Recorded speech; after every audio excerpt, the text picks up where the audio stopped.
All right, ladies and gentlemen, I am back. I know everybody's gonna take a minute before they find us and get back in the building. I'll wait for everybody to pop up in the building. Blue should be popping up in a second too as well. Boop, let's do that right there. Waiting on Blue to pop back up, man. Bear with me, man. He should be on his way. Let's see here. Okay, that's already acting funny, doing what it does. Let me go ahead and open this up here. Bow. Let's make sure we're all on point where we need to be. There we go. We're good. That reception coming in. Woo, salute, woo. How you doing, Queen? All right. We're right here in the building. Yeah, great conversation having with Blue, man. I think it's interesting how people are kind of are watching this right now, man. I really think it's real interesting how people are looking at this, man. Hit the like button as you come in. I don't even know if everybody hit the like button before, but I needed to get that together. Salute to everybody stepping in the building. Yep, no doubt. Lawrence Collins Jr. in the building. Hold on, let me make sure Blue got what he needs here.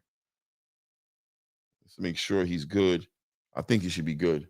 He should be coming in. What's good? What's good, ladies and gentlemen? What's good as we creeping into the building? For Mazuma was here?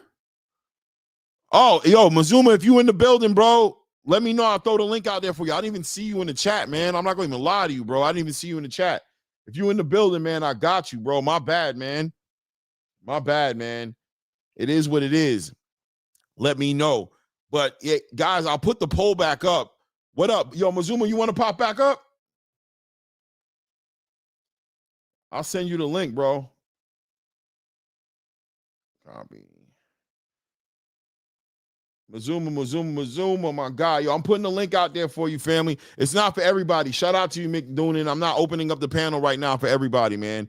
You know what I'm saying? I just want the conversation to stay dialed in to what it is. You know what I'm saying?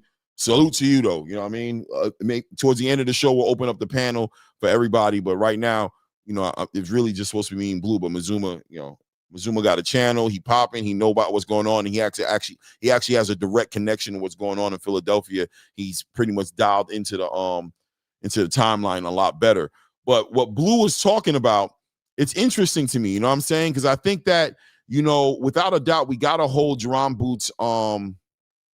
We got to hold him accountable as far as give him the responsibility of making the best out of his career, right? And I think he's trying to do that by going ahead to let me just put this poll up. As far as him hiring Eddie Hearn, and it seems like Eddie, what's the bigger fight?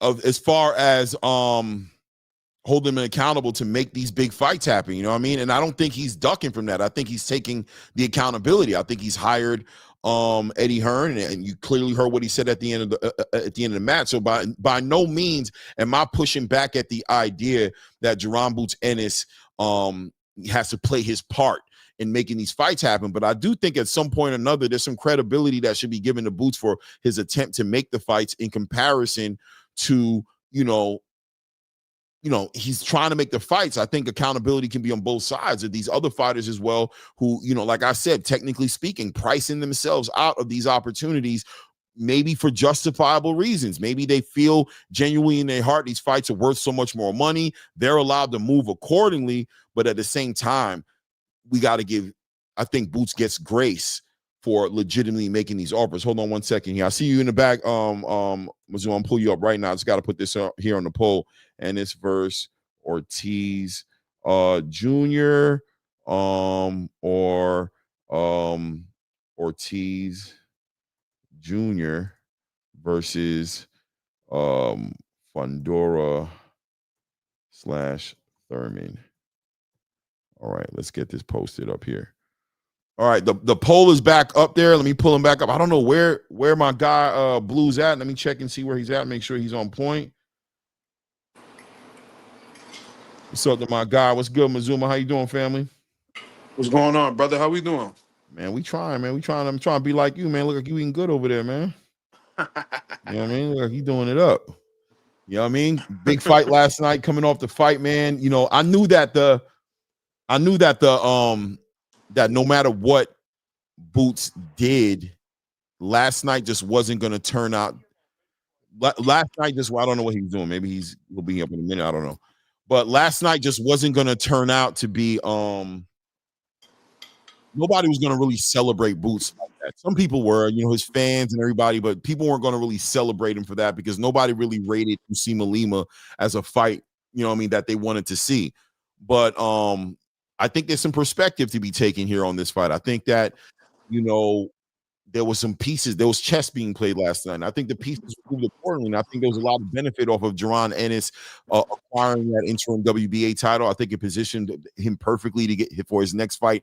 Worst case scenario, I'm talking about none of the other fighters want to make the fight. I think there's a good chance he makes that fight against Abbas Baharu. Worst case scenario. But I think in the perfect world, or in the ideal situation, Virgil Ortiz will get his victory against Erickson Lubin if that's what he can do, because I think that's another conversation, because I don't know if he necessarily wins that fight, because Erickson Lubin is definitely a live dog in this fight, but it's up to now the other champion to come to the table and, let's get on the same page and let's make this fight happen. And it's not like, let's not put ourselves, let's not become millionaires off this fight. Let's make history, understanding that this is not a pay-per-view fight. And, me and Blue were talking here perfect. There's my brother right there. There he is, man. It looks like he's confused trying to figure things out, so I'm sure he'll get it together, but there he is. More importantly, there he is, right? But I think it's an interesting conversation, right? And Blue made a comment towards what Virgil Ortiz may decide to do. He'll be back in. I guess he was having a bad connection. As far as Virgil Ortiz may decide to go left or right and go and take the win of Sebastian Fundora and Keith Thurman. I'll start off because I'm going to give it to you, but if you can start off, give me your opinion and try your best to be unbiased, because I know the Philly blood in you. Try your best. I'm not asking you to be perfect, right? But what is the bigger fight? Is the bigger fight Jaron Boots Ennis versus Virgil Ortiz, or does it make sense for Virgil Ortiz to take a quote-unquote bigger fight against the winner between Sebastian Fundora and Keith Thurman to become a WBC champion? What do you think? It all depends on all, from my personal opinion. I think Blue, can you hear me? Right. Yes, sir. You get me? Pulford, yeah, I want to introduce you to my boy, Mazuma TV. This dude right here is a dude who really got me into he told me, hey, bro, you should make a channel. Like, he's the guy. You know what I'm saying? I used to go on his channel all the time. Mazuma is out of Philadelphia. I don't know if you heard of Pivot Gym in Philadelphia, but his father's the owner of that gym. He trains about, I don't know how many amateurs. He can talk, he can speak better for himself, but he knows Boots, he knows Bozy, he's Greg Hackett, YSM, they all know him. He's in the Philadelphia boxing scene heavy. You know what I'm saying? So introduce you guys. There you go. Go. You know what I mean? Salute, my guy. Yes, sir. Likewise. To answer your question, Clay, it all depends on what Virgil wants. You know what I mean? Because when we really look at Virgil Ortiz's career, it's been pretty tough for him to obtain a world title. You see what I mean? I feel like that he's gotten some notable names on his resume, whether we talking about Bohachuk, whether we talking about Israel Madrimov. And, the Bohachuk one was a bit competitive. I mean, was a competitive fight. A lot of people, you know what I mean, have their difference of opinions on, who they believe won the fight. But dominated the Israel Madrimov fight. You know what I mean? So he's getting the credible names, top contenders, former world champions on his resume. However, he hasn't really been able to get that championship opportunity. You see what I mean? So if you asking for my unbiased opinion, I love Boots. Right. If I'm looking at Virgil Ortiz, or if I'm managing Virgil Ortiz, if I'm somebody who's in business with Virgil Ortiz, my main priority will be to make him a world champion, just because it's just overdue. You know what I mean? In my opinion, it's overdue. I think there should have been a few situations where Golden Boy should have took it upon themselves, make that sacrifice to put Virgil Ortiz in position to be a world champion. You know what I mean? I thought that they should have took it, they should have at least attempted to pull Xander Zaya's card when he was talking about getting his first title defense out in Puerto Rico. I think they should have been willing to go over there in order to do so, because in my opinion, that's a winnable fight. You feel what I'm saying? So if you're asking me which one is the bigger fight between Jaron Ennis and, him fighting a world champion like Fundora, I feel like, a lot of people are talking about the Jaron Ennis fight, but the more important fight, does it get more important than being a world champion? Does it really get more important than winning the world title at this point in time? Especially when you're in Virgil Ortiz's shoes. That man fought at 140, wasn't able to get a world title. Fought at 147, had his health issues. I don't know everything about that. That's why I had to retire from the sport of boxing. I had health issues. So, I empathize with him in that situation. So now you at 54, you in your third division, And you are amongst the top names in the division, but the difference between you and the guys like Xander and Barau and Sebastian Fundora is you don't have a world title. So you need to get that world title. That's just me. If I'm in Virgil Ortiz's shoe, I need that world title to really solidify myself in the division. Then we could talk about the Duran Ennis fight. But let's not get it confused. If that fight's next, I'm not complaining. Right. At all. Right. And that's what Blue was basically saying as well. And I mean, he's here. He can speak for himself. I ain't going to speak for him. But that's pretty much what Blue was schooling me to. I don't mind being schooled by Blue because he's like so he's schooling me. I'll be schooled, right? It is what it is. But at the end of the day, that's what he was putting me on to. But I thought it was interesting. And I think also drawing that line in the sand, and I understand what you're saying, Blue, as far as like the space is obviously screaming for this fight. But as far as a bigger fight, as far as impactful fight, the bigger fight would be to become a champion over fighting Duran Boots Ennis for what you said is nothing. And I understand what you mean now. Like, okay, you walk away with the money, but as far as your resume is concerned, as far as legacy is concerned, as far as what you're here to do as a boxer, that doesn't bring anything to you over becoming an actual champion, especially for the first time, from what Mazuma said. But go ahead, Blue. I know you wanted to expand on it. Yeah, that's what I was saying, because you gotta look at it from this standpoint. The fans want to see it, right? But who's the bigger fight? Like, Keith Thurman is the bigger name. Fundora, they have accomplished more, and they would be a world champion. Mm-hmm. So to fight them, and that's a step up. Now, talent-wise, I think that obviously Boots is more talented, right? But just in sales, commercial, right?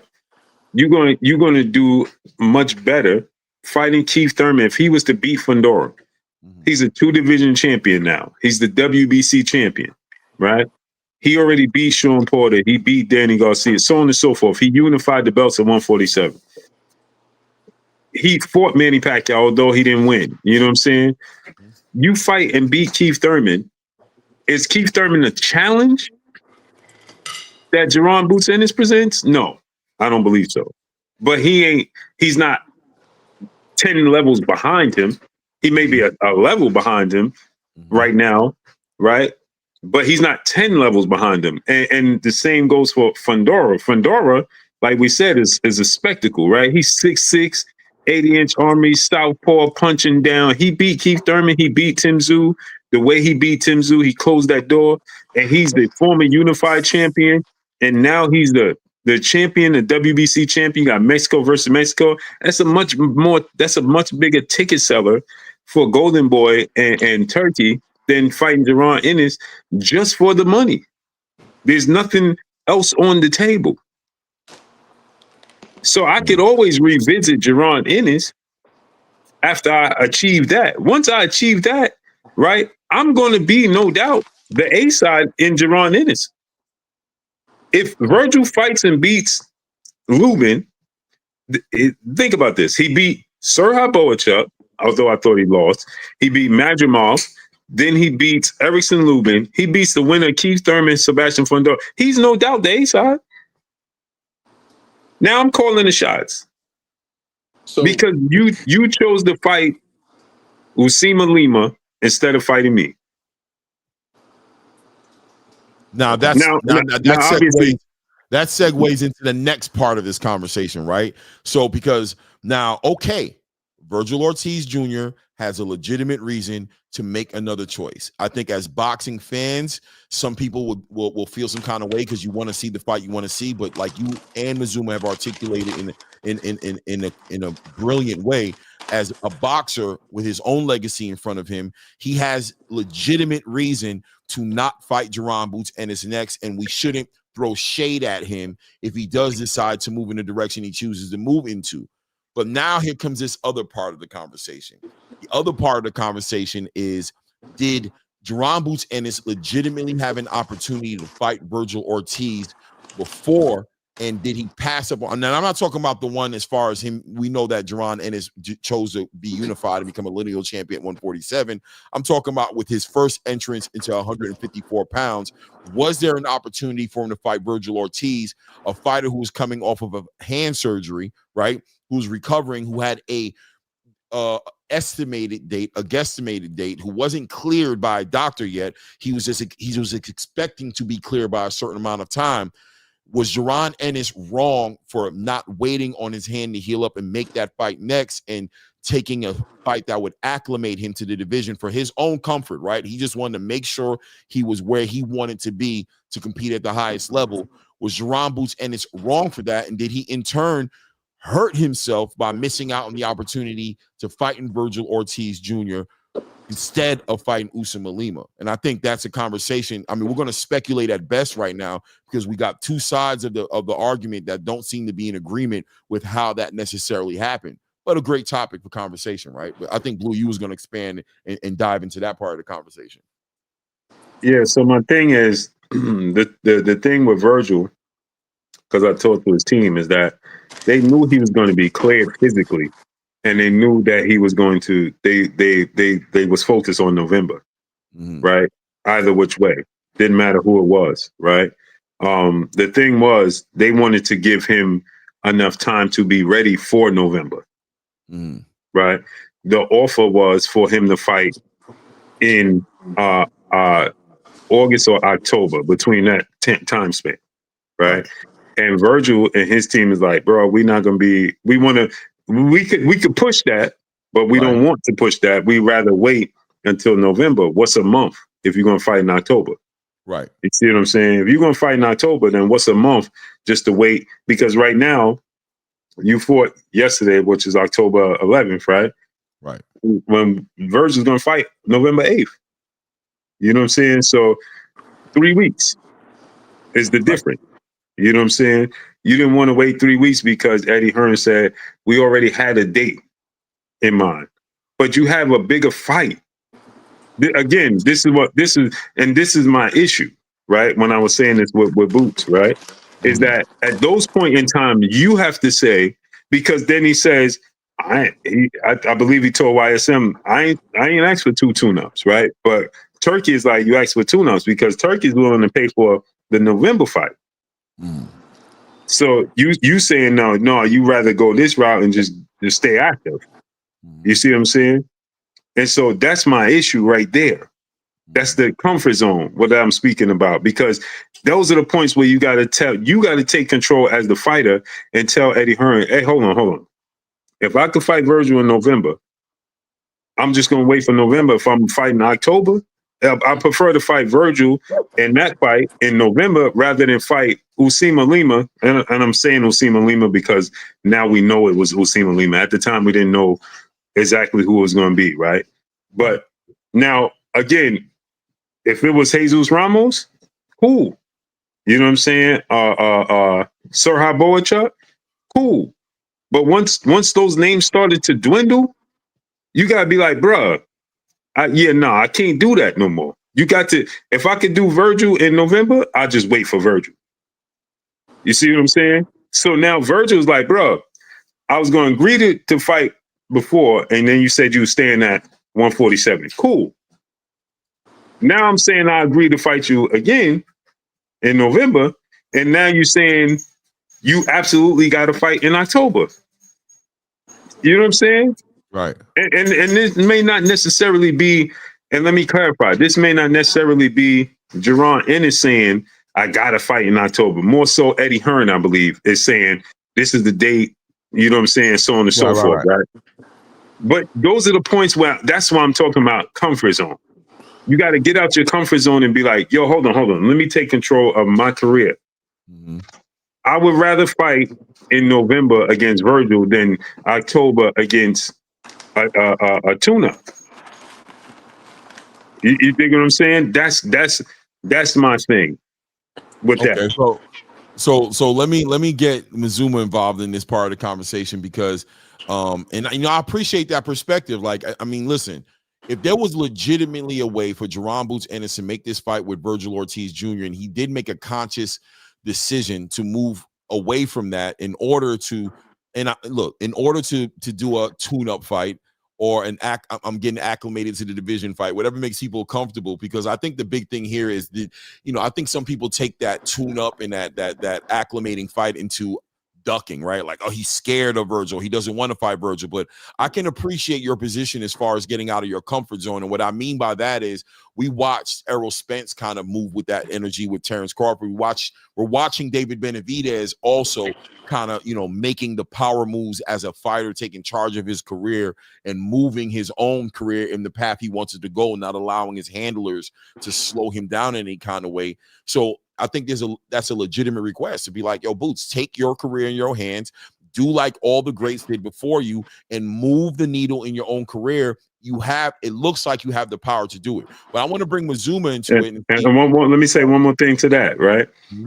And a little bit of reverse, but they took control. Mm-hmm. Remember, when Canelo signed that deal with PBC, mm-hmm. Jamal Charlo was the promised fight. Right. Jamal agreed, then he was like, yo, I'm not ready. I'm not doing this because y'all agreed to this, and I'm not ready mentally and physically. I'm not doing the fight. Then Jamel raised his hand and said, I'll replace him. That's how we got that fight. Mm-hmm. But again, they didn't let Jamel could have stayed at 54 because he was getting ready to fight Tim Tszyu, remember? Right. So he could have stayed at 54 and stayed in his comfort zone. And Jamal could have been like, I'm about to get this payday either which way and just take and I'm just going to jump out there and get this bag. But no, they was like, hold on, time out. I'm not ready mentally and physically. I'm not doing it. Right. Most people would be like, you outside your mind. You about to get this Canelo bag. You know what I'm saying? Mm-hmm. And then Jamel Charlo like, yo, I'm going to take the risk. I'm going to take the chance. You dig what I'm saying? Like, that's what I'm saying. Like, you can't sit back. But go ahead, great brother. So what are we answering? Let me get Mark dialed in. So basically, Blues is speaking towards Jaron Ennis may have, or from Blues' perspective, from the people he speaks to, basically stating that there was an opportunity there for Jaron Ennis to make this fight with Virgil Ortiz, that he could have been the one fighting against Virgil Ortiz in November.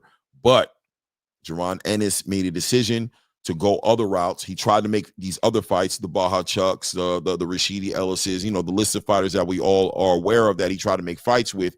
Those fights wouldn't go through because they wanted more money, whatever the reason was. So Blues' point of view is that, all right, you saw, fine, you wanted to do this one thing. All those fights fell through. Well, then, take control of your own career and say at this point, you never know what can happen. As far as whether or not this opportunity is going to come again later, take this fight with Virgil right now in November instead of allowing your handler and Eddie Hearn to put you in a fight with a way lesser of an opponent in Usima Lima, even though you're trying to acclimate to the division. At this point, it may be barbecue or mildew, right? Like shit or get off the pot. You know what I'm saying? You're damned if you don't at this point, because at this point, it looks like you've given Virgil a way out of the fight, because if he does get an opportunity to fight a Sebastian Fundora next, then boom, his legitimate reason is there. Now you're still in that uphill battle of trying to make this fight that looked like it may have been there in front of you in the beginning. What do you think of that? Well, I wanted to ask this question because, just based off of how the way I seen Virgil Ortiz move, especially when he's coming off of like certain circumstances, it always seems like he takes like a how can I say this? Like a fight where he's trying to see exactly where he is. I don't know if that's what you would necessarily call a tune-up fight or whatever the case is, but when we seen him going to 154 when he was struggling with his health issues, the root issue to that health issue was he was overtraining. And as a result of cutting down to a weight that he can no longer make, his body was deteriorating as a result of that. So he understood that, moving up those 7 pounds, would probably help him out. But as a result of that, he ended up fighting Thomas Delorme and Frederick Lawson, right? Mm-hmm. So we seen that situation right there. And Virgil Ortiz, it shows in his history that whenever he wants to, get some type of reassurance or whatever, he's willing to do, those type of fights. Now, considering that he was coming off of a hand injury, what was the guarantee that he was going to be willing to fight Jaron Ennis coming off of a hand injury? That's like the thing that I want to know. It's he say, she say, this person saying this person saying that. You know what I mean? But I like to pay attention to people's, Well, tendencies. well, Hey, he wait, agreed. wait. Can He I tap agreed. in right here and just add something to Mark Mazuma real quick to what you're saying, Mazuma? And I think that's a fair take because here we are listening to the fact that Eddie Hearn is stating that he's speaking to Eric Gomez. He's speaking to Oscar De La Hoya. They seem to be on the same page that Virgil Ortiz versus Jaron Ennis is supposed to be next. But as Blue stated earlier on the other video that I had out there, Virgil Ortiz and his father are hands-on with Virgil Ortiz's career. And ultimately, if they don't give that final yes. If they don't pull the trigger, we don't have a fight, even though his quote unquote handlers are vouching that that is the next fight to make. So although Turkey was trying to make a fight and maybe Oscar and Eric Gomez were on point of making the fight happen, where do we have confirmation that Virgil Ortiz and his father were available in that status, that they were willing to come off of a hand injury and make Jerron Boots the next fight that they were looking to make in November? I'll give it back Clay, Well, no. Well, but that's the thing. Virgil. That's what Virgil and his father said. They agreed to fight him next. It just had to be in November. But Eddie Hearn was steadfast that it needed to be in October. well, I had heard about that October 11th fight date like since the middle of the summer. You know what I mean? Just speaking to who I was speaking to. So Likewise. that date was already solidified. So it's like, you know what I mean? I guess they just wanted to follow through with that plan. as But far as like venue and everything locked down, Mark, you're saying right, like they already ready? that was something that I already had heard from just talking to his people. So maybe they just didn't want to come up off of that fight date. You know what I mean? Whatever the case is, I don't really know. But Clay, you were saying that Virgil and his father are hands on with the business. Now, the father may very well be hands on with the business. I always hear him speak out on social media whenever, there's something that's going on in terms of, his son. But I heard Virgil Ortiz saying that interview with Ak and what's the guy named Barack? Akim Barak. Ak and Barack, that he's hands off with the business. So it like he says that he's not really, because they was talking about like money and things of that nature. Like, would you take this amount? Would you?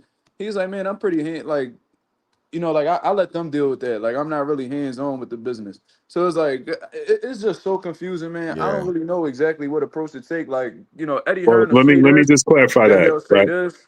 Let me just clarify that. Virgil himself, he likes to just stay the fighter. His dad does the rest. Okay, so his father's the one that's hands on, not him. Yeah. Okay. Right. All right, that's good to I know. think it's interesting, but moving along with the conversation to say that, okay, so Jaron Ennis, let's just go with the idea that this fight was a possibility for November, that he could have been that opponent. And let's just say he made the conscious decision to not take that fight in November because he had a date locked in October. Because I think a lot of these ideas can coexist in the same space, right? In other words, I think there could have been willing and able Virgil Ortiz who's willing to make this fight in November, but I think at the same time there's Jerron Boots Anderson and Eddie Hearn who also have plans that they've been putting together, and if venues have been locked in, and keep in mind when Boots locks a venue in and they're building these undercards, there's other fighters under Boots's card that Boots is also facilitating an opportunity for them to get on a big stage. The Zaquin Moseses, the Tamir Smalls, the Dennis Thompsons, all these fighters who are also depending on Boots to deliver this homecoming event that's going to give them an opportunity. What's wrong, or is it that diabolical that Jerron Boots Ennis would say, I'm not finna cancel this whole event behind me, keeping in mind that I'm more than just a boxer. I'm also a promoter, Boots Promotion. I'm also trying to push my fighters and trying to do there's a bigger picture for me here. And I know later on me and you are going to fight anyway, especially if I become a champion. This fight only ages like wine. It only gets better with time. It only gets more money. Even if the fight doesn't happen at 154, this fight will happen inevitably at 160. I'm talking about worst case scenario, right? Like it just doesn't line up. At what point does it become okay that both these guys are moving in a way that's going to better their career, but understanding that as fans, more than likely we're going to get all these fights, right? Or am I wrong? Is it possible that we don't see these fights at all? Let me tell you why. What's the issue with that? Imagine this. Imagine Terrence Crawford scheduling a fight in Nebraska because he got Bernie and he got Steve Nelson on the undercard. He wanted to build him up opposed to fighting Errol Spence. I don't think it's the same, Blue. It is. Virgil Ortiz I think Errol Spence is an opportunity at undisputed champion of the world. I no, think this fight Virgil Ortiz is Jaron Ennis is Errol Spence. Virgil Ortiz is who? They've been linked together for over 5 years now. All right, but the fight is not dead in the water. Like I think it's different. And neither Errol Spence and Terrence Crawford wouldn't have been dead in the water. But imagine the perception. Was getting ready to leave. He was getting ready to leave the division. This was his last fight at 147, as holding 3 of the belts and giving Terrence Crawford an opportunity to fight for. Just imagine at any point in time. Imagine at any point in time, Terrence Crawford said that at welterweight. Any point in time? Yeah. At welterweight. I'm gonna be honest with you, right? I got to give it to you the way I see it. I can't go ahead and say that Virgil Ortiz, who's not a champion, who's an interim title holder, we're talking about this guy that the opportunity for him to fight a Sebastian Fundora or Keith Thurman is a bigger fight for him because he gets to become a champion. Now, all of a sudden, I'm treating this guy on the same playing field as somebody who's a 3-belt unified champion, and Terrence Crawford, getting the opportunity to become undisputed, to say that the magnitude. Well, no, I'm talking about dismiss the magnitude of it. Okay. What we're saying is Jaron Ennis is 28. Okay. He has 35 fights. Okay. He has no marquee names on his resume. Okay. The marquee name that you have been linked to for years is making himself available 2 times over, and your excuse is that you already booked fights in your hometown for undercard fighters to be on. What are we talking about? I don't know. What are we talking about here? You can't. You can't. There is no way on this green earth in this boxing planet that you should allow your promoter to book a date with no opponent and you chasing the greatness. I'll rock with that. I'll say that. Why book a date without an opponent? That right. Once you beat standing. Now let me before you get an opponent, though, right? But hold on. Check this out. To make it even matters even worse, you tried to book Brian Norman before that date to fight at an earlier date. You told them August, September, or October. Options. And Brian Norman says, let me finish my fight. And then you announce, I can't make the weight, I'm moving up. What are we doing? Then Eddie Hearn goes and books a date for October. And now, again, it goes back to what I said earlier. Now you want everybody to play on your playground because your promoter booked a date in your backyard. Now everybody got to play on by your rules when, again, the truth of the matter, I believe he's the phenom. I believe his talented is unmatched, right? But the reality is he hasn't done anything yet to make those demands to other fighters because they looking at him the same way. Bro, you ain't doing nothing different than me. All right, hold on. You cooking right now, but I want Mazuma more accomplished than Virgil though, so I'm not really subscribing to that. Well, no, I mean by default. Wait, I want to get him by default. What you mean by default? I want Mazuma to. Let me tell you. Hold on. Let me tell you by default. Virgil got sick twice, and that's why he didn't fight Stanionis. If Virgil didn't get sick twice, he would have already fought Stanionis before Boots fought him and arguably beat him and been the champion before him. So he got those accomplishments by default because Terrence Crawford, then the Errol Spence rematch fell through. The IBF knew that Terrence Crawford had the rematch clause with Errol Spence. That just happened to all fall through. If that didn't fall through, if Virgil didn't get sick, he would have fought. Remember, he was scheduled to fight Stanionis twice and had to pull out because of his health. Terrence Crawford got the belts, right? And then vacated the belts after he waited around all that time and Errol Spence was like, I'm not doing it. and we ain't see Spence since. Bud was like, bro, I'm not gonna sit here and drain myself no more anyway. I'm out. So therefore, Jaron Ennis was able to fight. He never won the IBF title. He was elevated to the IBF champion. He Then he can't help forced. that. That's what they decided to do. Doesn't matter. It's still by default, bro. Don't Okay, matter. well, he a unified champion regardless. So But you can't bro, say that but you can't say that he hold on. didn't accomplish Is it? anything. Is it? No, He no, got no. But himself no. he got himself to that Circumstance. position to become the IBF interim champion, and they Circumstances. elevated him. Circumstances can you allow you to give you opportunities? That's why I said by default. Okay, well, regardless of So whether it was he default because or Right, Terrence right. Hold Crawford. on, champion, hold he's on. the Oh, more wait, one accomplished second, one fighter. second. Let me just Hold on, acknowledge hold on. something. Let me ask you this Wait, let question. me just Hold on, get hold on. this out. Hold it. Alan. If Errol Spence accepted a rematch with Terrence Crawford and Virgil Ortiz fights Stanionis, does Jaron Ennis a unified champion? I don't know what exactly would have happened after that situation. I can't call it. That's why I said by default, because Terrence Crawford moved on, vacated the belts. He was elevated to the IBF champion. Virgil Ortiz never fought Stanionis the two times because why? He got sick and then moved and then had to move up to weight. His career, remember, this wasn't some make-believe thing. Virgil Ortiz thought he was never boxing again, started going back to college. So he didn't fight Stanionis. So either which way, he would have had to go through Virgil or one of those guys, but he didn't have to. So yes, he's unified champion again by default. That's the fact. We don't have to like it, but it's the truth. It's Yeah, there's unified definitely regardless. inconvenient I truths. ain't Hold on tripping. one second. Alan Land with the $5. This is great commentary. I appreciate you, man. I do want to send this to Mizuma though, because I'd like him to get an opportunity to speak towards what you're saying right now.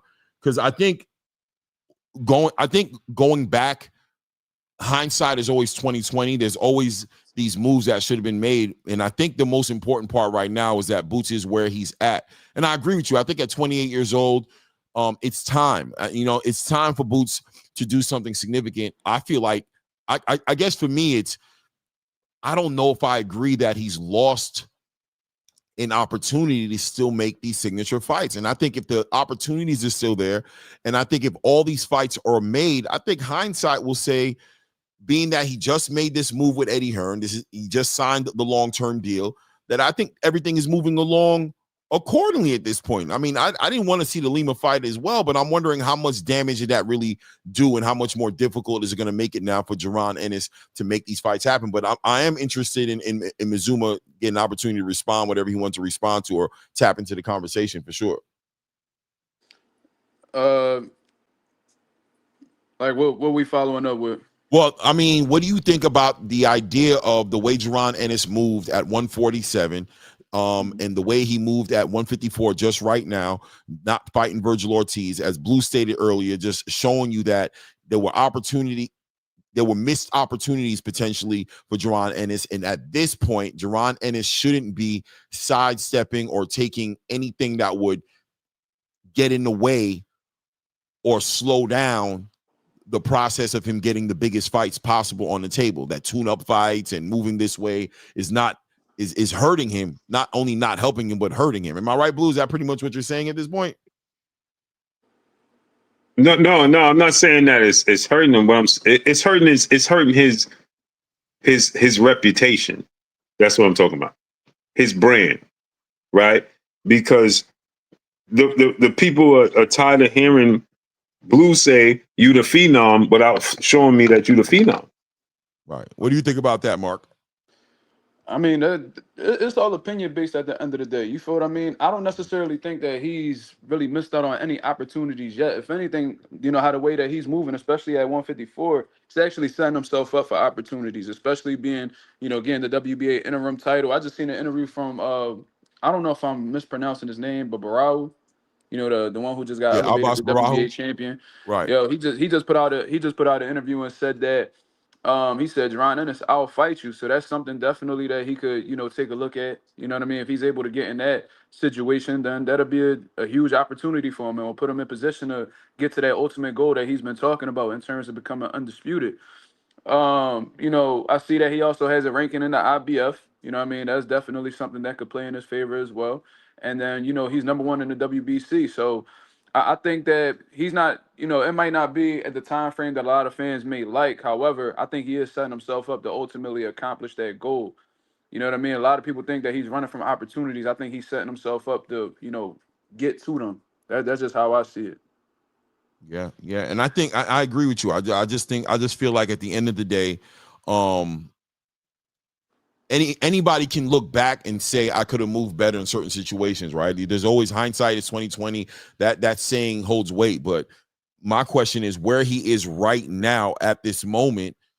Is it that bad of a position to be in? And this tune-up fight or acclimated fight or whatever you want to call it fight that he did with Lima, how much did that really? I don't know if that. I mean, as far as reputation is concerned, in this boxing space right now, with the kind of boxing fans that we have right now, I don't know that these fighters are so concerned with tying themselves up with boxing fans not celebrating them or bad mouthing them or this quote unquote reputation amongst boxing fans who aren't really the most dialed in boxing fans, right? They're not necessarily the best quality of fans right now. Very casual, very much into the superficial things, not really caring about real resumes, not really caring about undisputed championships and things of that nature. I think Boots is moving on his own journey to kind of accomplish his own thing. And if Eddie Hearn can facilitate a way for him to get to his own thing and at the same time getting paydays, it doesn't throw me off that Jerron Boots Ennis would just move the way he's moving right now. And I don't know that he doesn't get these fights. Like I said, I think is there for him. I think Bakram is there for him. I think Abbas Bahu is there for him. I think Xander is there for him. I think he's dealing with the right mentality fighters. I think Xander wants to fight. I think he wants to here's the issue. Here's the issue. One more second. 103 people in the building. Salute to everybody who was in the building. Take a moment to hit the like button if you're in here. Show some love to the channel. Let's get the algorithm where it needs to be. And also, if you haven't subscribed to the channel, take an opportunity to go ahead and do that. Okay, Blue, yeah, go do your thing, man. So here's the issue. Like, you see what Great Brother, you said, like, oh, he's going to set out to do it. But he said that at 147 and he didn't do it. And you have to take this fans into consideration because they're the ones that pay. And so you said you was going to do X, Y, and Z at 147. Now you say you outgrew it. Cool. But now this is what happens. Now the pressure is going to be applied the same manner that it was applied to Gervonta Tank Davis. Now you don't have room for error with the fans no more. Reason being you don't have room for error with the fans is because they feel like you the boy who cried wolf. You keep telling us you're gonna fight this dude, that dude, this dude, but you ain't fighting none of them. Mm-hmm. So yeah, he has room to do it. But is he going to do it with Eddie Hearn trying to dictate? Because here's the thing, like the Great Brother just said, Abbas Baru, he said that he won the fight, right? Mm. But Bakram Mataliev just said that as well. But according to Eddie Hearn, none of these dudes is willing to fight. Okay, so now here's the thing. Now you put yourself into this, you back yourself into a corner. Because now you don't get the Virgil fight. Because you see this what I'm saying. We can't say like the Virgil fight is not. It's important because now he's banking on Virgil next. Because if he wasn't, he would say, hey, listen, he's waiting for Virgil. Right? Okay, you waiting for Virgil. You don't fight Virgil Ortiz. Now we know Abbas Baru. You know, he is champion, whatever. He shocked the world, shocked Jonas Tellez, whatever. Eddie Hearn, let's say Eddie Hearn goes along and say, all right, I'm going to book Philadelphia again. I'm going to book the venue again in Philadelphia. And I'm going to book this date in Philadelphia. And now let's see who we can get. Yeah, that's not a good look. That's a terrible look. So guess what? But Eddie did say, just to push back a little bit, he said he expects completely that this next fight is going to be boots on the road. They understand. Eddie, and that's another thing I think needs to be acknowledged is the fact that Eddie spoke pretty frankly, and you know what I'm saying, he spoke right to this to the issue, to the elephant in the room right there at the post press conference, and Boots spoke to it in the ring to say that there's only one thing in their crosshairs right now is to make these fights happen.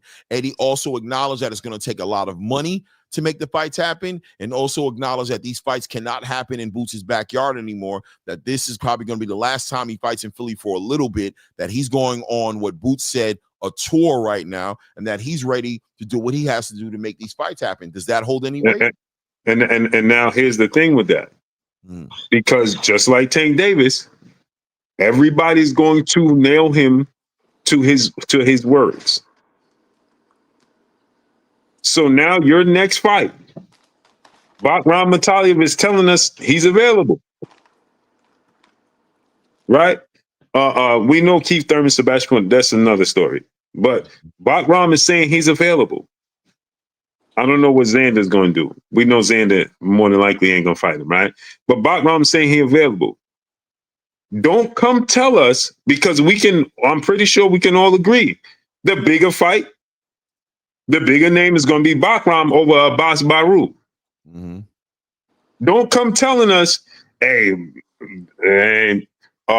once again, this fight is pricing itself out. No, the fans ain't trying to hear that no more. Right. No, I agree. I think moving forward, there's no games being played right now. I mean, I got to be honest with you. Like, this is the part of the conversation where, and I've been saying the same thing, right? Like, there's no more room for movement and playing around at this point. I've given you the grace that I can give you with this Lima fight. Me personally, as a boxing fan, my grace stops here, right? Like, moving forward, we need to see, and this is equal, if not even more pressure on Eddie Hearns to a certain degree, because you've pretty much declared to the whole boxing space that Boots has done what you've asked him to do. He's moved the way that you've asked him to move, and you've accepted the accountability that at this point, it's time for me to do my job. It's time for me to show and prove, make these fights happen, negotiate. I have an uphill battle ahead of me, but it is my job to make these fights happen, and that's exactly what I plan on doing. So like I'm saying, right? Mistakes taken into consideration for whatever happened in the past, however he chose to move in the past, not taking this fight with Virgil, if that's really what was on the table and he moved away from that fight.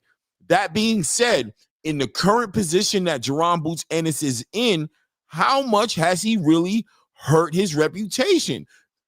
At this position right now, moving forward, already opening the doors to conversations and negotiations with Oscar De La Hoya and Eric Gomez, already getting confirmation, according to Eddie Hearn, with these parties, including high-level executives of the zone, to make this fight happen. We got Mick Doonan in the chat right here saying this fight is signed and ready to go for early 2026, first quarter. This is the next fight that we should understand, that this is the next fight. Did Jaron really hurt himself that bad taking a fight like Lima to acclimate to the division, to make sure that he was at his top level of where he needs to be, optimal level to compete with Virgil Ortiz? Also taking into consideration that Virgil Ortiz also has a hand injury that he's also just coming off of. You know what I mean? Is it that bad? Is it that crazy? Is Jaron really, did he mess up that bad, taking all that into consideration? I don't know. It's kind of quiet right now, but what do you think? What do you think, Mazuma? All right, I'll answer this, but I'm about to set up so I could go live myself. Sure. I don't necessarily think it. They said that they agreed to the fight in November. Boots decided to take the the tune-up fight or whatever you want to call it in October. Could it be perceived as a missed opportunity? I guess it can be, but at the end of the day, you know what I mean? Virgil Ortiz is fighting Erickson Lubin. Jaron Ennis just got a spectacular finish over Ruiz and Lima. Hopefully, Virgil Ortiz comes out successful against Erickson Lubin, because that could be a tough fight. You know what I mean? If Erickson Lubin fights a disciplined, fight and doesn't really look to, go, toe to toe with Virgil and actually uses some type of ring intelligence, he could do some Upset things. the apple cart. Yeah, he might upset Virgil. Yeah, that's a real possibility, and I think a lot of people are overlooking Looking Erickson past Lubin. him.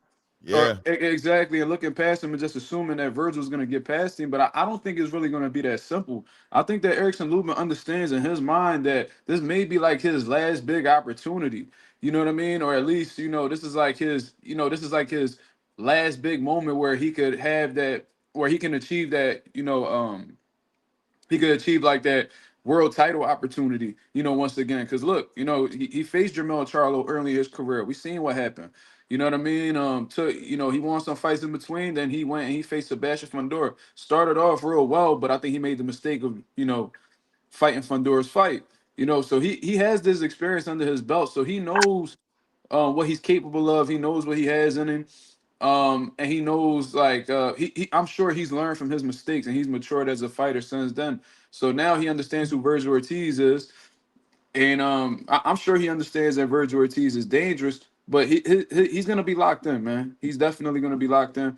And for anybody who think that, and look, you think that he's not motivated by the fact that that fight's going down in Texas, he understands he's in Virgil's backyard. And I'm sure Erickson Lubin is hearing like the whole situation going on right now with Virgil Ortiz and Boots possibly No, fighting early 2026. He has a lot of things that's on his mind, and I'm sure no. that's gonna motivate him to go all out in training camp. And if Virgil sleep, he could he could fuck up that opportunity. He could go to sleep. That's a Yeah, no doubt. possibility as well, because Lubin got a little bit of pop too. Yeah, And we that's a see what fact. we seen Virgil, we seen Virgil get hurt before, so it's definitely a possibility. But Blue Blood, it was a pleasure speaking with you, brother. You too, family. Salute. Claymore, absolutely, man. Hopefully we could connect again, Yeah, soon. for sure. I'm gonna set up for my live, man. Thank you very much, Clay. Thank you. Man, I Salute, family. appreciate you being up here, Yes, Mark. sir. Thank you. Yeah, Thank you. super great conversation that we're having here, and it's legitimate. Like everything you're saying, Blue. I mean, you're gonna spit from these facts as you know about the way things move. I guess for me, it's just more so how bad is it at this And, point? and what I'm saying, let me clarify this, right? I'm not saying that Boots missed the opportunity. I'm just saying for himself, what I'm saying is it's justified for Virgil to go after Keith Thurman Fundora winner because he already attempted to do that. So now it's justified for him to say, bro, we could have fought in November. You didn't want to do that, cool. We could have fought before that when you fought Stanionis, cool. Now I'm going after this WBC belt. Right. And we can't say, Virgil, man, you duck. No, Virgil, bro, I didn't try to fight this. I was willing to fight this dude twice. Right. He wanted to do X, Y, and Z. So now he went, and again, we didn't give him no what's the word I'm looking for? And not Break. like we gave him a break. You know what I'm Right. saying? Because we was on his head. No You know what I'm break. saying? But the facts remains is that you, Virgil, you like, bro, now I could fight Fundora or Keith Thurman for the WBC title. Right. And then look how this looks for me and my legacy. I beat Sora Boachuk. Again, I can't say his number. I thought Boachuk won. But you beat Boachuk, you beat Majimov. We know Majimov said he had the esophagus injury or whatever. But you beat Majimov, you beat Sora Boachuk, and then you beat Lubin. Lubin, let's not forget, Lubin only lost to Fundora. He dropped Fundora in that fight. It was entertaining. He took some punishment. And his only other loss prior to that was getting clipped by Jamel in 2017. So imagine this, right? Lubin only losses is to Jamel Charlo and Sebastian Fundora. Right. Right? You beat Erickson Lubin, he's only 30, Clay. It seems like he's so old because he started fighting so young. You know what I'm saying? But he's only 30. You know what I'm saying? So he was, what was he, 22 when he fought Jamel Charlo, something like that? Like right? 21. I think he was 12, but I think he was like 20, I think he was like 21. I think they got the numbers. Like 21, 22, right? That was 2017. He's 30 right now, right? Right. So, No, he was like 21 straight up. I remember. He was 21 years old. Yeah. So, okay. So that's his only 2 losses. Right. Right. And you beat him, and now you get to fight Fundora and Keith Thurman winner for the WBC, and we know what that belt represents for Mexico. Well, you know what I'm saying? And how that markets him, that's huge for Virgil Ortiz. Right. You know what I'm saying? So And again, I think that I'm like, when Virgil announced I'm fighting Lubin, I'm like, bruh, I know people is looking at Lubin and they not.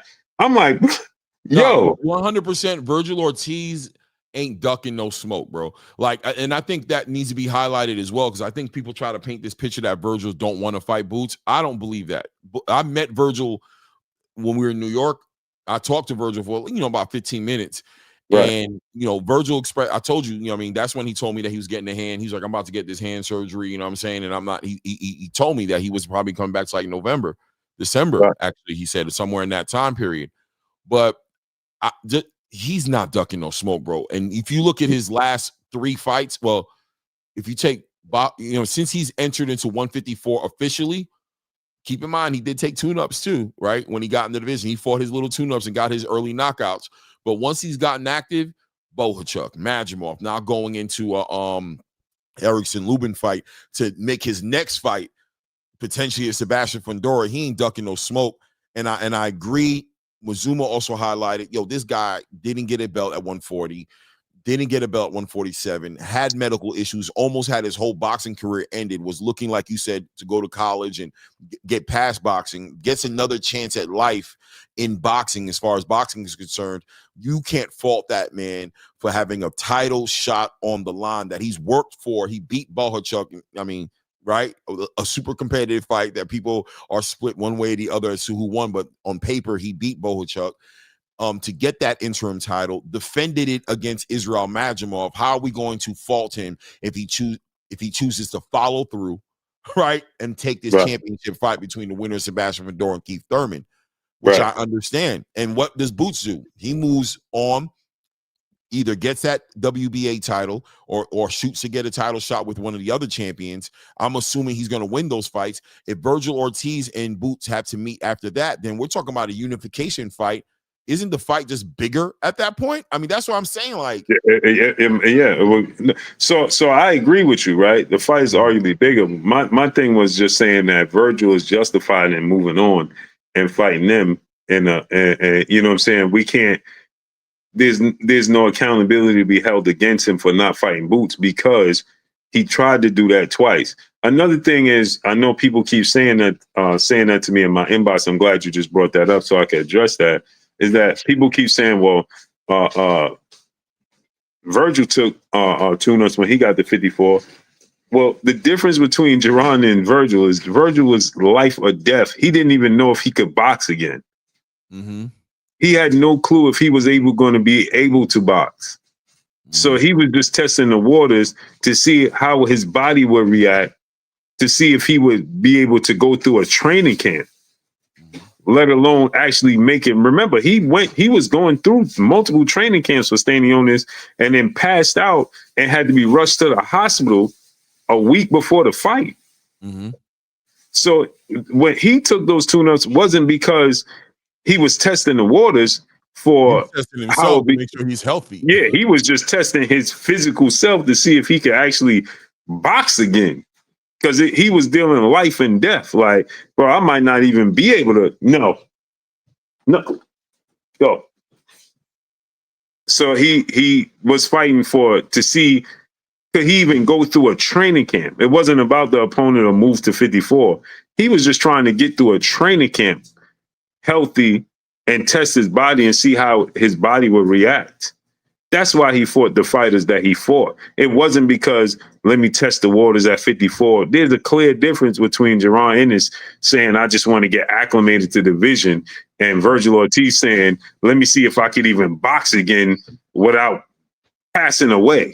You know what I'm saying? Right. Even right now, they're still nervous about it. That's why they didn't. They're still nervous about it. Yeah. They still don't want to do rehydration clauses and things like Yeah, that. he's so strict about everything he does right now because he like, bro. And then, and two, you got to take this into consideration. He got to be in his head like, can I even take a punch? You know what I'm saying? Like, my body, how my body going to react? You know what I'm saying? Like, so he's got to go through all these different changes because first of all, getting in the boxing ring is life and death in itself, as we see. Right. And then I'm dealing with health issues, life or death, before I even get to the ring to see if I could actually box. Yeah, You no, know what I'm saying? So you gotta give Ortiz his grace and give him his flowers as well for right. moving the way he's been moving. He's not scared, man.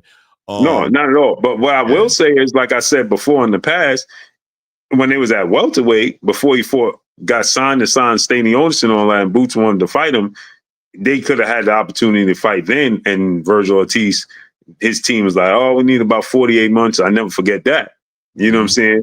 So when you was healthy at 47, you wasn't looking to fight him. You know what I'm saying? Right.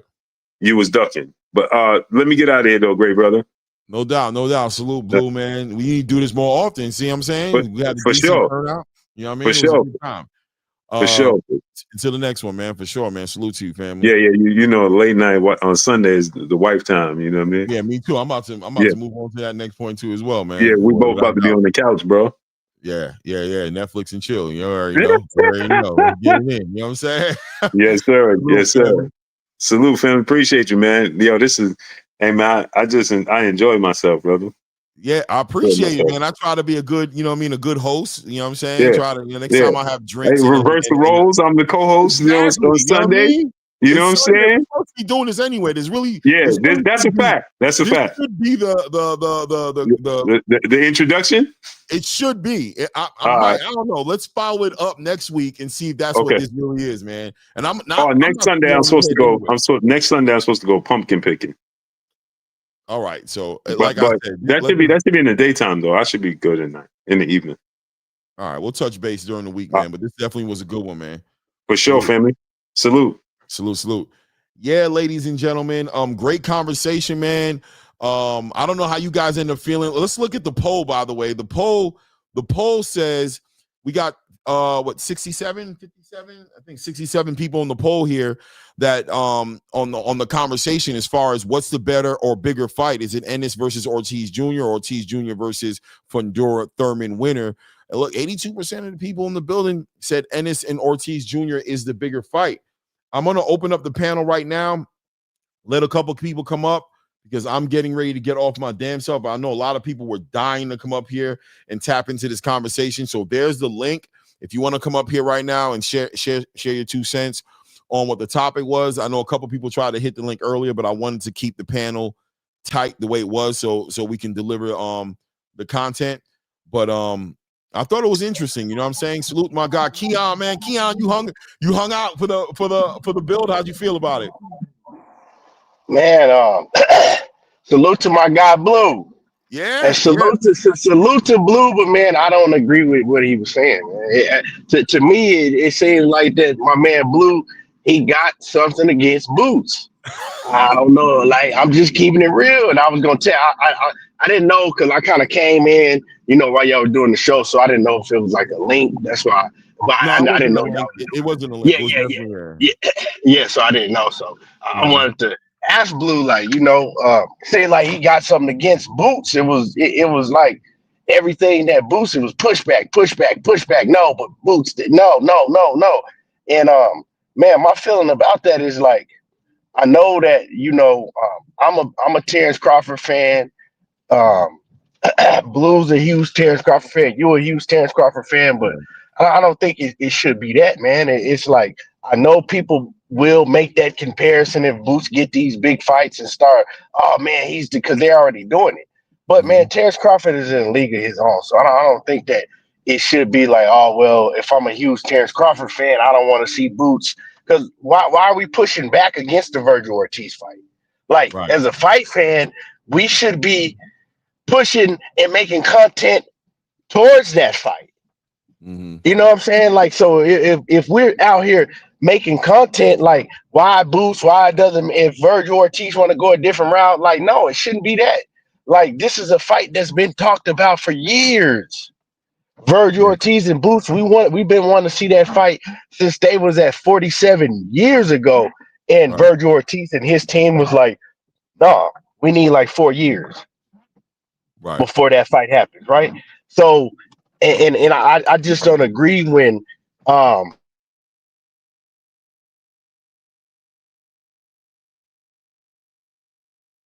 You good? ETB, you went mute. Hello. Different opportunities. He didn't have 2 different opportunities to fight Virgil Ortiz. It was the one last opportunity when Turkey came out and said that he offered to fight, and Boots and them said, well, they didn't want to get acclimated to the division. Right. So what's the problem if now he says, well, nah, I want to get acclimated to the division, right? But when you had a chance to fight me at 47 for years upon years upon years, y'all didn't want to make the fight. But now it's all on Boots. And another thing is that like it's like okay, he kind of shitting on Boots for going out there and doing what he did against Lima's last night. It was like, oh well, he did what he's supposed to do with this, and that. But it's kind of like, okay, well, he did what he was supposed to do. So what's the point? I mean, like, what's the problem?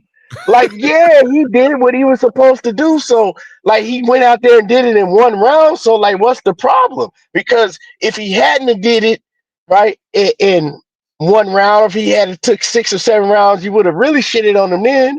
But now he went out there and did it in one round. It's like, okay, what's the point?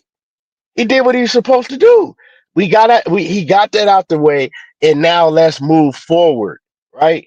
It's Right. just it to me. And Blue is my guy, and Right. I don't care what nobody say. We all have fighters that we're not too fond of for Right. whatever reason it may be, but it was just coming off like that for some reason he wasn't too fond of Boots, and he wasn't trying to give him no type of credit for nothing, and it's like it was kind of like he didn't want to see him hit that next level to get all of these fights. Why not? He summoned him. There he is. Yeah, Blue. yeah, Blue, come He on, came Blue. back real quick. Hey, salute. I'm glad he got on here because Yeah, I'm and Keon glad he Davis got on saying here. you didn't give you're not trying to give Boots no grace, man. Nothing, no No grace, Blue. grace. It's like because I did watch your video, Blue. I watched your video and salute to your video. And in the video, it was kind of like you were shitting on him, but then saying he did what he was supposed to do and whoop whoop. Well, yeah, he did what he was supposed to do, Blue. That's what he was supposed to do. If he didn't do it, then everybody like I don't understand it. If you do what you're supposed to do, you get shitted on, and then if you don't do what you're supposed to do, you get shitted on. So like, what's the? I don't understand what the problem is. Like why are we not pushing for the fight, the Virgil Ortiz fight, Blue? You should be pushing for that fight because that's a big fight. That's a fight that me, you, and everybody was talking about. We want to see years ago. So all of a sudden, but that's why I said in the video, I said I want to see him fight Virgil Ortiz, right? But what I'm saying is, what I was saying was, and Virgil and his team is saying we got other plans now to possibly fight Keith Thurman and Fundora winners. So what I'm saying is, we can't blame Virgil for going that route to fight for the WBC. I prefer Virgil to fight Boots Ennis. That's the preferable fight that I personally want. But what I'm saying is I can't fault Virgil and his team for saying, I'm going to fight Keith Thurman, Sebastian Fundora winner for that WBC belt because he did have 2 opportunities to fight Virgil Ortiz. one. No, he had one. Fight. No, he had one. 2. He had 2. He had one, Blue. He had 2. He had 2. The first one was before he fought Stanionis. Turkey Al-Sheikh offered, before he fought Stanionis, Turkey Al-Sheikh offered him to fight. Hear me out, bro. To fight Keith Thurman, he could fight him next week. Wait, hold on. Let me and Blue cook real quick because see you saying that right, but let me say this, Blue, right? You're saying before he fought Stanionis, but Blue had been, but Boots had been telling the whole world that he wanted to become undisputed. No, I'm not. I'm not for. So, I'm not. But just listen. I'm not going to derail my plans to go fight you when we could have been fought at 147 years ago. They could have been fought, Blue. So you can't say that he had 2 opportunities. But listen, it doesn't matter. It doesn't matter what happened before that. The point is, he did have the opportunity to fight him, and he said that he was going to stay at 47. Virgil Ortiz had the opportunity too.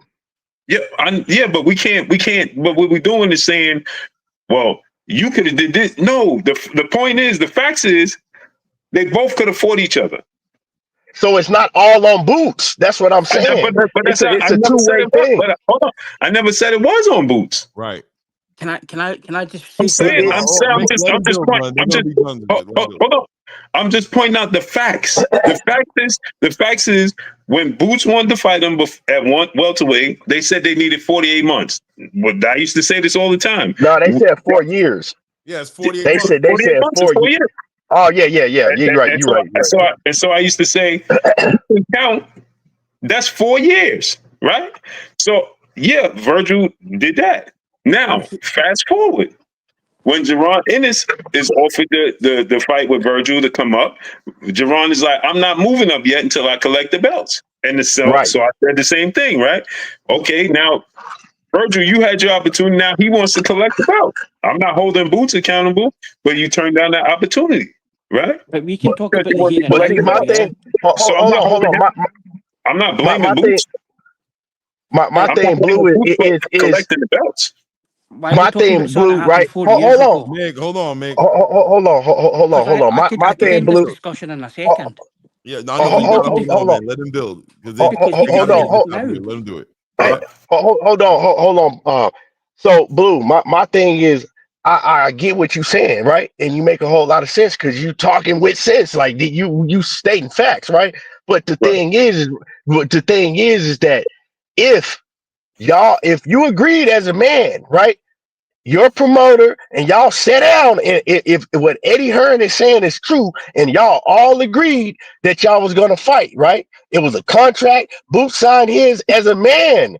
That's what you're supposed to go through with. So yeah, it's not no, oh well, no, I don't, because now it's beginning like, okay, well, now that I'm here in the division, we already had an agreement, right? You have a fight lined up, right? I just But had a fight. Everything came together. We got a contract. Like, yeah, now that's on Virgil if he doesn't sign that contract, if no, that's but true. once again, that's that we dismissing the facts. The facts is Virgil and his dad wasn't a part of that. They was Of not a course, part of that. They didn't can agree to anything. I Yeah, just I say gotta something hold now? on. Let me help land this a little bit because I got people waiting in the Because back trying to get up if here. Virgil And I Ortiz could be wait, the hold on, Mick, champion, Mick, Mick, hold on. I want to land right? it so we can, because these guys, there's a This will history take two here, Mick. seconds. You got to hold on a second, Mick. So at the end of the day, I think from ETB side, it's just like, okay, fine. If Virgil is taking his opportunity to become a champion and he doesn't, well, I don't know. I want to speak for him, but for me personally, if Virgil's going to take his opportunity to go elsewhere to become a champion and not fight Jerron Ennis next, because I still feel like no matter what, this fight happens one way or the other. But if that is the case scenario, then Virgil, in my opinion, gets the same grace that we gave Jerron Ennis for not taking the Virgil Ortiz fight, become a unified lineal champion at 147. For me personally, I got to give him the grace because there was an opportunity for him to leave his championship ambitions alone to go make a bigger fight for more money with Turkey Al-Sheikh. We gave him grace and he said, no, I want to become undisputed. Where Virgil, in his own right, maybe he wasn't screaming it from the mountaintop like Booth was for all these years, but he went through 3 divisions at this point, 140, 147, now 154. He's never become a champion. He gets an opportunity. He's been fighting towards it. He's got an interim title. He earned it in a hard fight of the year candidate fight against Serhii Bahachuk. Then he defended it against Majimov, a fighter who ran it with Terrence Crawford the way he did. He is, I think, given the grace to go ahead and follow through with that dream to fight the winner of Sebastian Fundora and Keith Thurman to become a champion in his own right. I don't know about throwing shade at Virgil Ortiz for not making the fight next with Boots because he has an argument just like Boots does and say, bro, there was opportunities there for me and you to make the fight. You had your personal reasons. You wanted to become unified. You wanted to become acclimated. It is what it is. You know Virgil what I'm saying? To Ortiz the is a next man fight. of his word because Go, at the hold moment, on, Mick. I'm gonna bring you in right now since I'm you going want to to be a come in. But I second. just wanted to land the plane right there Right. between Keon and Blue, just to say that I think both you guys have legitimate points, and I think from Keon's point of view, at the same time, I think Keon, for the most part, wants Boots to get more grace to say It's all fine mercy. for everything, but instead, hold on, Mick. I need you to chill. Hold on. Don't try to cut me off. Hold on, bro. But at the end of the day, the grace for Boots from the space It's like, where's the grace at? At the end of the day, that man is moving his career forward. These fights are going to happen no matter. These fights are going to happen at some point or another. Why is Boots the bad guy? Why is he the guy messing up? Why is he the guy who's looking like he don't want the smoke? Why is he the guy who can't get the grace when Virgil gets all this grace? I think it is what it is. But let me bring in Mick. Mick, go ahead. Dial in. Let's hear your perspective. It's very simple. Do you know the WBC 12-month interim title rule? No, you didn't. Because tomorrow, Virgil Ortiz, well, actually, for the 10th of August, Virgil Ortiz could have fought anybody he wanted for the WBC belt, because Fundora's not fought him in 12 months. So Virgil Ortiz isn't going to be changing to fight anybody. So when we're talking, so at the moment, if Fundora would be removed, he would be stripped because he's not fought the interim champion for more than 12 months. And it's a rule. So Virgil Ortiz, all he had to do was send an email and he could fight Keith Thurman in 2 months' time. But he's not doing that because they've signed a contract. They are fighting each other, Boots and Virgil. Because Virgil needs, Boots needs him. Boots owns the whole show with Eddie Hearn. He pays all the fighters, the hotels, the lot, and whatever's left at the end, Eddie Hearn takes 20% profit and Boots gets left the rest. If that show makes a loss, Boots makes a loss of money. That's why the low ball offers were made.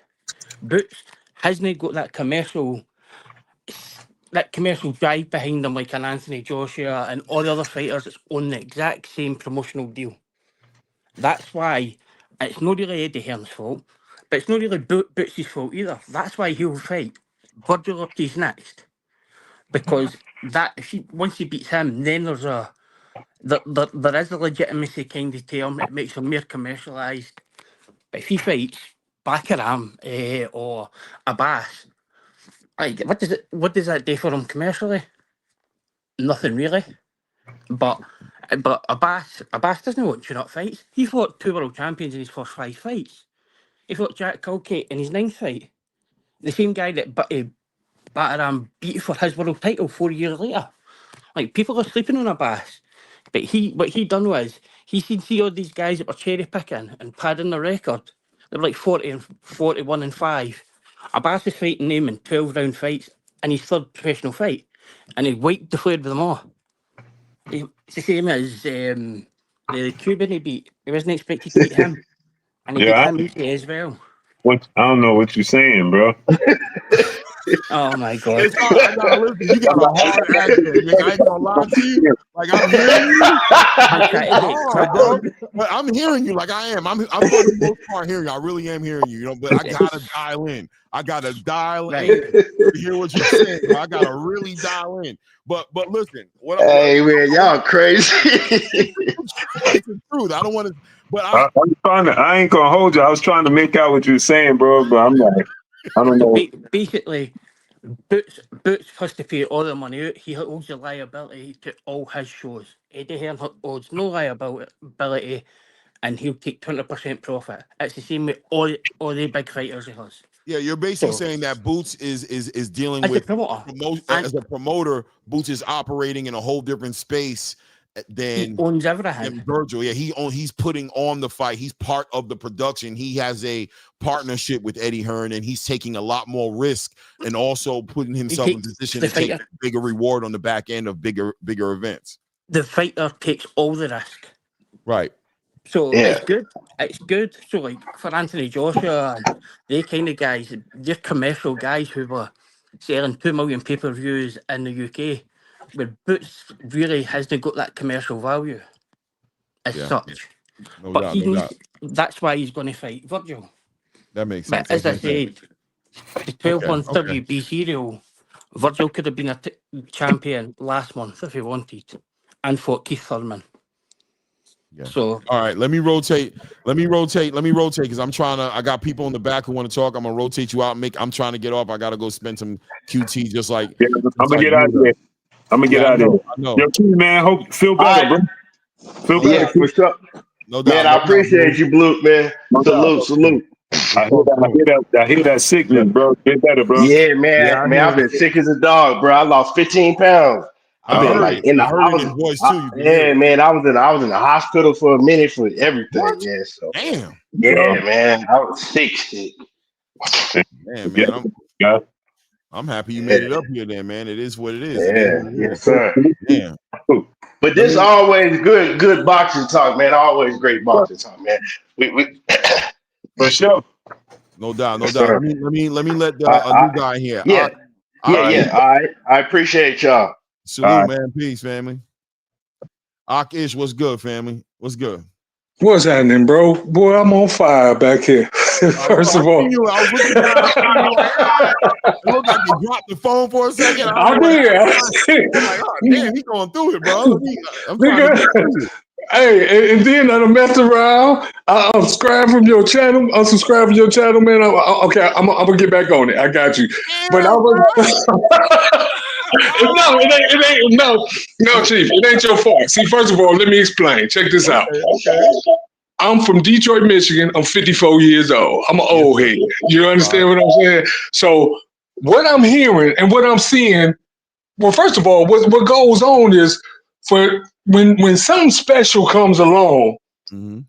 and politics get involved. I've been watching boxing the whole time, a whole lot. On the box, I've been in the game a lot of years. Yes, sir. But when politics get involved, the fan base wants to see that special thing in hopes that they get to see what they can't do. You understand what I'm saying?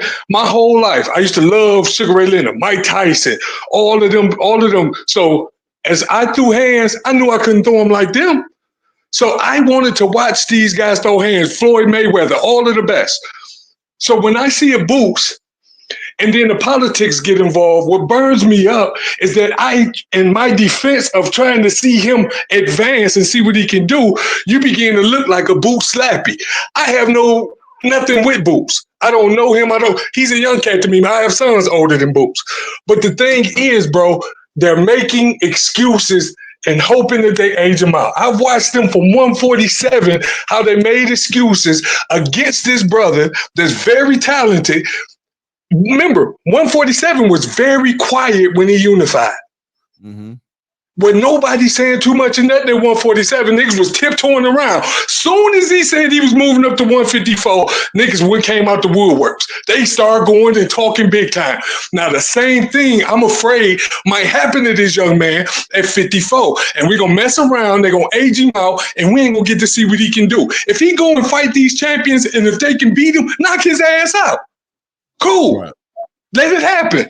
But don't politic the game and age him out. Now, Yeah. before I go, hold on, real quick.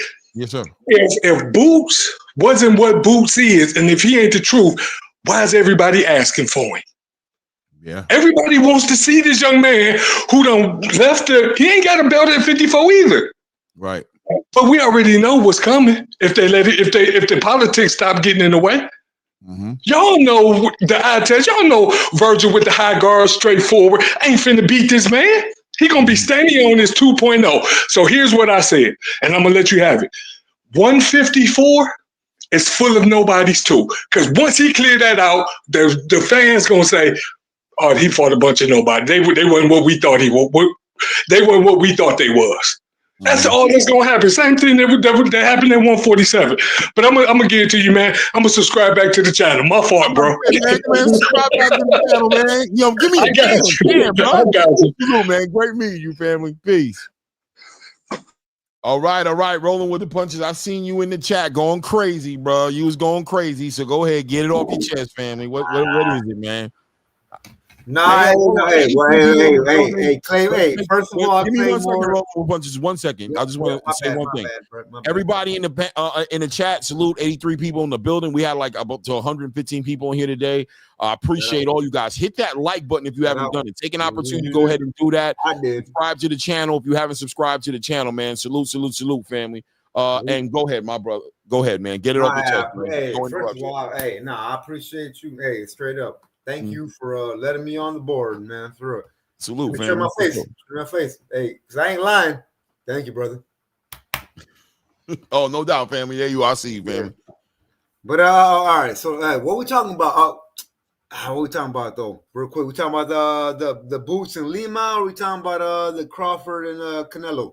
Because I ain't gonna lie, man. Look, one thing. No, we're not talking about Crawford and Canelo. We're not talking about Crawford and Canelo at all. We're talking about Boots in Jaron Lima. Boots Ennis and Virgil Ortiz being the next fight, and whether or not we should give Virgil Ortiz the grace to be to fight for the winner of Sebastian Fundora and Keith Thurman, being that he is an interim champion. He's worked his way up into this point.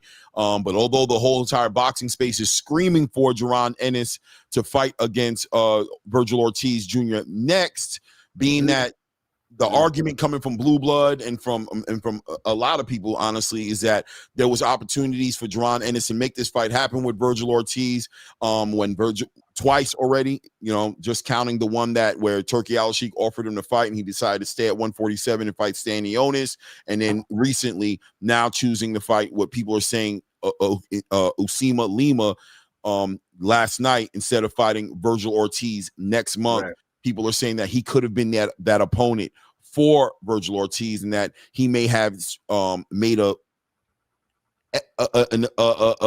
what's the word I'm looking for? A decision that was going to benefit him to acclimate to the division with a fighter of lesser stature than Virgil Ortiz to get himself acclimated to the division. And people are upset at him for not making the fight. What do you think? Well, hey, honestly, I do like that though, honestly, but yeah. Hey, if you want to be like completely honest and shit, I don't really believe that Boots and Virgil should fight. Like, see my language here. I'm trying to get my tooth fixed now. Yeah. Right. But I don't believe that Boots and Virgil should fight right next, man. After these fights, I don't. I do believe in the marination. I don't believe in too much marination. Of course not. You know what I'm saying? Right. Not right.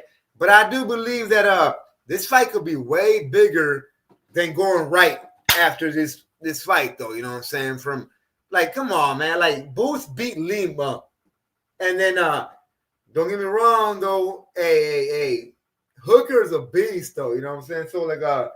So I'm saying I believe that I think they should. Marination is the only appropriate time for this fight, though. For real. Yeah, I agree with you. I'm not saying it's the most appropriate time, but I'm going to say that if it ages, if Virgil does go in a different direction, I'm not totally upset. I know the space is going to go crazy, but I do think that Boots has enough time to go ahead and become a champion as well. Virgil becomes a champion. I think a unification fight between these guys is even a bigger, more impactful fight for the resumes and for the boxing space. But I do also resonate or empathize with a boxing fan who's just been watching this thing go since 147. And if anything, it's just showing how hungry this space is for the fight. And if fans want to, fans are going to be fans, right? So if the fight isn't going to happen next, I can understand the hunger for the fight, but I agree with you. I think the worst case scenario may be the best case scenario, which is this fight happens later and it's even bigger. It's like wine, right? It won't age like right milk. now, dude. Like, hey, Clay, is there belts on the line right now on the fight? Intern belts. Right. Thank you, brother. Thank you. Like, what the hell? Like these guys are too good to just fight for nothing on top of that. Aircraft Paris says, dude looks. Oh, no. Hold on. I didn't mean to put that up there. Hold on. He said, let's be real, says fans wanting marination is Stockholm syndrome. And I hear what you're saying, right? Like, we just love and abuse at this point. If you were going to allow this to move forward, we're loving abuse. But listen, man, and I'm about to land the plane here because I got to go. But I want to say I appreciate you coming up here. Look, at the end of the day, I think there's a difference between this whole Jaron Boots Ennis situation and a lot of other situations that we've seen happen in boxing. And why? Because I think when it's all said and done, ladies and gentlemen, when the smoke is all cleared, one way or the other, I just don't see these guys evading each other. Eventually, these guys are going to get in the ring. Oh, yeah, they'll be more accomplished as time goes on. Thank you. Also don't know that Virgil Ortiz Jr. is definitely going to beat Erickson Lubin. That's a whole nother show. Right. That fight is going to be a competitive fight within itself. So I think we could take a step back, be patient. I think Eddie Hearn is moving Jaron Boots Ennis in the best way that's going to benefit him for his career, for what Jaron Boots Ennis has as far as what he wants to get done. Eddie's designed a plan around that, and it seems like the master plan is let's get him a title. Worst case scenario, he's picked up an interim title in his fight last night. Nice. He gets to be a mandatory to fight against Abbas Baharu on his worst case scenario. He becomes one of the 4 champions in that division. And now we're looking at even bigger fights, unifications with Xander, unifications with a Sebastian Fundora, Keith Thurman winner, or Virgil Ortiz, or unification fight with a Bakram Murtazaliev. So I think 154, as I've stated earlier in the year, hype, dude. I think it's hype. Jumping for 2026. 2026, we got some good fights to look forward to, man. I think that's a great thing, man. If I can say one more thing and shit before I go, like honestly, people get a little too carried away and shit about their own personal opinion and their own personal beliefs, but they don't realize and shit about their the person, the box's actual like gifts, man. Like Boots has beautiful ass switch in. I'll hit you with the left, hit you with the right, and I will catch you beautifully. He lets his arms hang beautifully. Bah. You know what I'm saying? Like, all right, family. I'm gonna roll out, man. I ain't gonna lie. We're gonna continue this another time, man. Salute, man. I understand you breaking out. Salute, family. Thank you. So yeah, man. Salute to everybody in the building. Hit the like button if you haven't done it. Subscribe to the channel. We had a great build today. You guys see, I fixed my internet. You know what I mean? I don't know what was going on, but we smooth. Shout out to my brother Blue Blood Sports TV for co-hosting legitimately with me today. We did 2 recordings. It was lit. Yeah, you seen it, right, Blue Blood? Yeah, bro. We had to shut that down, bro. We ain't doing that. But salute to everybody who showed up. Thank you for the support for the channel, man. The channel's growing well. Subscribe to the channel. Tell a friend, man. It's a great journey. You know what I'm saying? Let's see what Boots has to get done. We got big fights coming up for the rest of the year as well. Next week, I believe. Oh, nah. That fight got canceled, right? Oh, did that fight get canceled next week? Was that when it was? Yeah, so we don't have that fight coming up. Yeah, so Sebastian Fundora, Keith Thurman is officially canceled. But we got a crazy November coming as well, as we're getting closer and closer to the November 22nd date to see that beautiful David Benavidez, Anthony Yard fight. That card is going to be crazy with Devin Haney and Brian Norman Jr.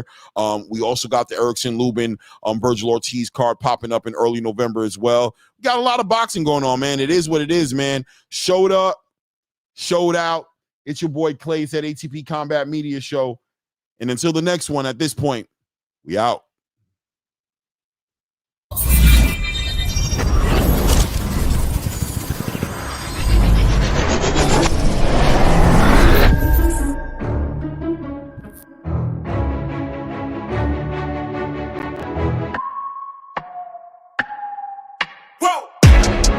Would make it this far, they hated, they never believe me. Yeah, I would never drop the ball, I know I make it look easy. Yeah, Mayweather with the defense. I don't care what a critic got to say, I got them picking up the pieces. That to me, you really playing with your life, I'm about to come and run it all back. I'm the new era, about to snap back, you ain't fitting for it, cause you all cap like. Hold up, I shoot my shot, wait, hold up. I'm really about to run this, go up. You know it's all net when it go up.